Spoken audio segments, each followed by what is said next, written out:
Septembre, le début de la saison des champignons.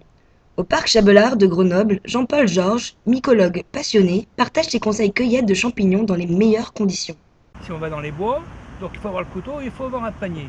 Le sac en plastique est complètement interdit. Pourquoi? Parce que le sac en plastique, ça se tasse, alors les champignons se cassent, s'abîment, et du coup ça accélère la fermentation. Agaric, Agaricus bisporus, Cotylatus, la liste est encore longue. Pourtant, les apparences peuvent être trompeuses. Très peu de champignons sont comestibles. Cet été, 244 cas d'intoxication ont été enregistrés par les autorités. Jean-Pierre met en garde, deux types d'intoxication existent. Les intoxications qui sont inférieures à 6 heures après l'ingestion du champignon, en général, elles ne sont pas mortelles, parce que ça va être gastrique.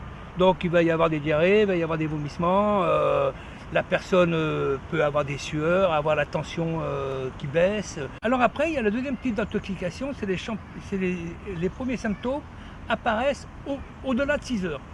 Alors ça veut dire quoi? C'est-à-dire que ce n'est pas digestif. C'est-à-dire que les toxines, elles vont attaquer un organe. Après la cueillette, c'est sur les étalages qu'on retrouve le champignon. Au marché de l'Estacade, Vladimir, primeur de père en fils, connaît bien la question. Nous, comme vous, on a le droit de les ramasser. Vous avez le droit de les consommer, ce que vous avez ramassé. Par contre, moi, je n'ai pas le droit de les vendre. Vous n'avez pas le droit de me les vendre. Parce qu'il y a un trafic qui s'est mis en place ces dernières années. Il y a un business énorme dans le champignon. À 9 € le kilo de morilles, le champignon est un aliment de luxe. Mais il reste un produit dont les Français raffolent.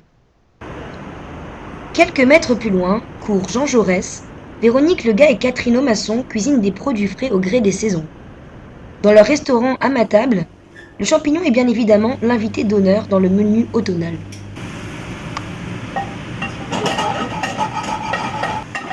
Poêlé, en soupe ou bien cru, il y en a pour tous les goûts. En cuisine, Véronique confie l'un de ses secrets.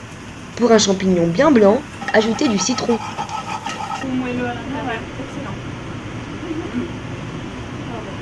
En bref, le parcours du champignon ne se fait jamais sans embûches. Et ça commence en choisissant le bon champignon. C'est Coluche qui disait « Tous les champignons sont comestibles, certains qu'une seule fois ».